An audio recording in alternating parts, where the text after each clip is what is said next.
Welcome back to Snow Farms Podcast. This is Underground episode number 13. I'm your host, Russell Snow, joined by my beautiful bride, Andrea Snow. She's always by my side through thick and thin. Today is October 4th, 2022, and we're going to be talking about Reliance Festival. So this was Andrea's idea. We drug Samuel 11 hours in the car each way. He was fantastic. He had a couple, 2-year-old meltdowns, but for the most part, he's just an awesome kid. So this was the Self-Reliance Festival that we went to, was held in Camden, Tennessee. It was hosted by SOE Tactical. And what's the guy's name? John Willis? Yes. Is the owner, proprietor. I think he's probably the engine that made this go. I think Nicole Sauce. She's the organizer. She is the glue. I think she gets everybody, because there's just a bunch of really strong dudes, and I think she gets everybody pointing the right direction.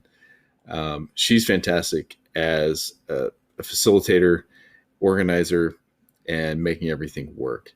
So we had a bunch of speakers there. Andrea, because she wanted to go, so I was very deliberate about, as Samuel was good for about 20 minutes, 25 in any of the presentations, and then he would get bored, and we went and walked and explored and looked at things. We had a great time. I love that time with him. So Andrea is going to talk about what she saw, who she listened to, what she learned, and her thoughts on it, and whether or not you should go. I think the next one's in March. Is that correct? Yes. Okay, go ahead. So when we got there, we heard from Nicole and John right off the bat, welcoming us to John's compound, which was awesome to see in real life, since It's very impressive, yeah. Several videos on YouTube and Instagram posts where he does a lot of his social media. Then we listened to his attorney, Dana McClendon, who talked about tactical response, he's from Tactical Response, Which is also based there in Camden, right? Yes. And he talked about the crisis mindset and what to do.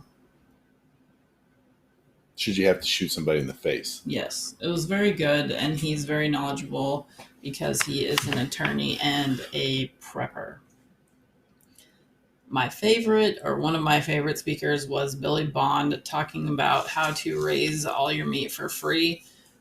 The good thing about his talk is that he has a whole video series on his YouTube channel with his family at Permapasture Farms, where they talk about the majority of this. He also talks about it on his Permaculture Pimpcast, which I highly recommend that you check it out. He talked about his chicken tractor on steroids method and how you can source free food for all your animals just by using out-of-the-box techniques like wearing a super sweet compost shirt down to your local restaurant or school board meeting, trying to convince them that you are just doing good for the earth by making compost.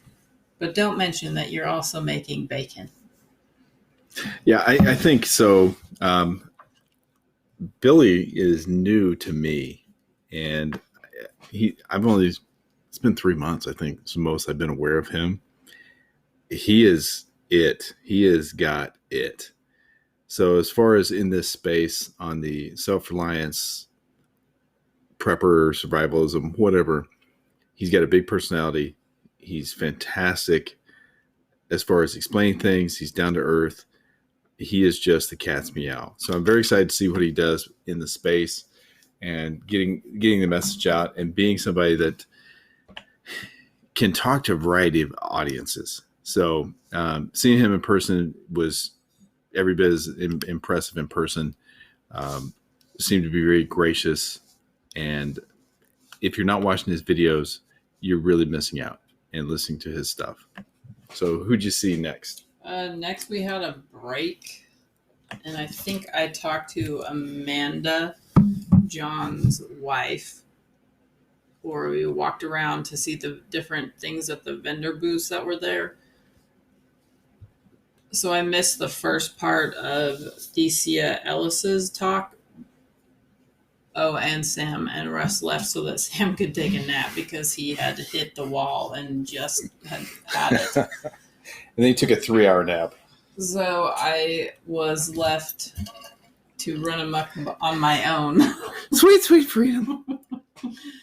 And Thecia, she's actually also from Oklahoma, so it was really good to talk with her afterwards and learn a bit more about her story. She's very gracious and very kind, because in a later workshop that I attended on how to knit, she actually showed me an easier way to cast on and was a great help. And later she even let me film her because I had forgotten already how to do it. Jack Spirko from the Survival Podcast was next, and he talked about backyard aquaculture, which I really liked because after this horrific summer where nothing grew in the garden except grass. Okay, so part of that, in my defense, part of that was I only got one row.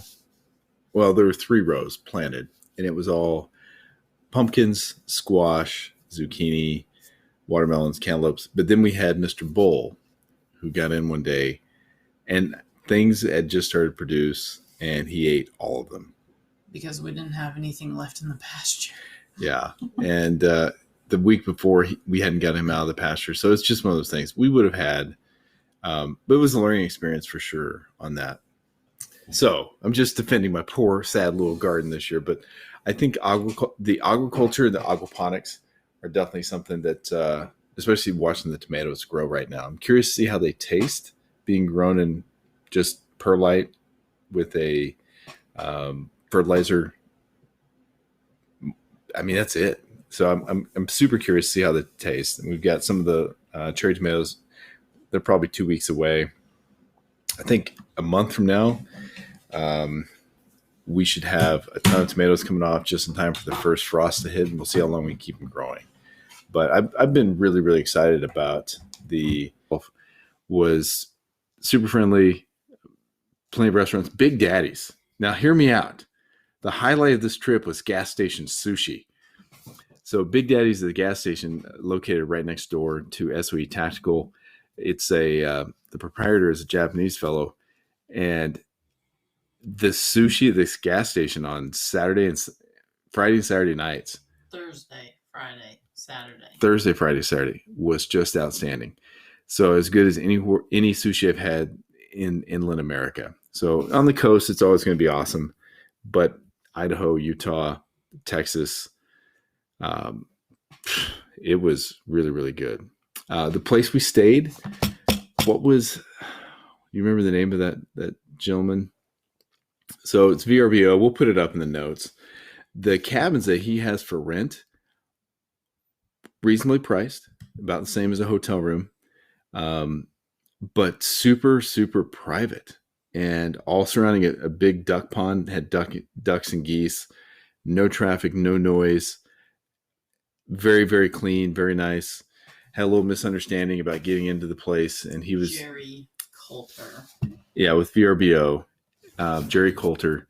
But if you're in Camden, stay at his properties. Just really, really sweet man. And for what it was versus getting a hotel and being able to have a full kitchen, there were a couple TVs. I'll say this. So one of the big changes since Andrea really started getting into the homesteading stuff here at the beginning of the summer, I can't remember the last time we sat down and watched TV for more than one show. And the entire trip, we never turned the TV on there. It was just us talking. So this part of the homesteading stuff about our relationship and just what we're spending our time on, man, it's awesome. So that's all I have. If you're thinking about it, if you're close, I would probably do this not next year when Samuel's 3, maybe when he's 4 and can be a little bit better in the car, or maybe have friends watch him.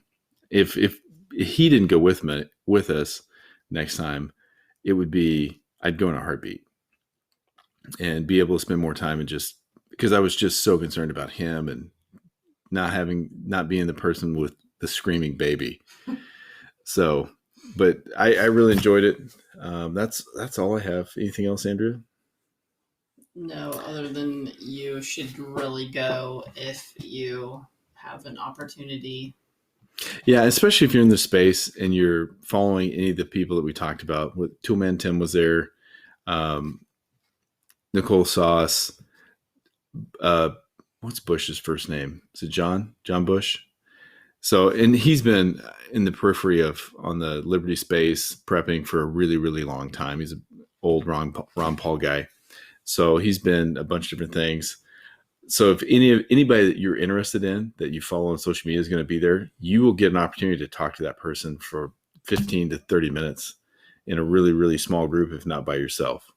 And the funny thing about this whole thing is that Russ, every couple of days, would go, "Hey, did you know that my favorite podcaster, blah, blah, blah, just talked about Reliance Festival on his podcast?" Yeah, they did a really good job on getting folks to talk about it in a bunch of different genres. So it seemed like it just popped up everywhere. So Tom Woods, Pete Quinones, there are a whole bunch of guys that I listened to that were talking about it. Neither of them were there. It's very sad. Them I would have fanboyed out about. But that's it. That's all I have. So thank you very much for listening. This is Lucky episode number 13. And remember, take every opportunity. No, every day is an opportunity to learn something new. Like knitting. Thanks again. We'll catch you on the other side.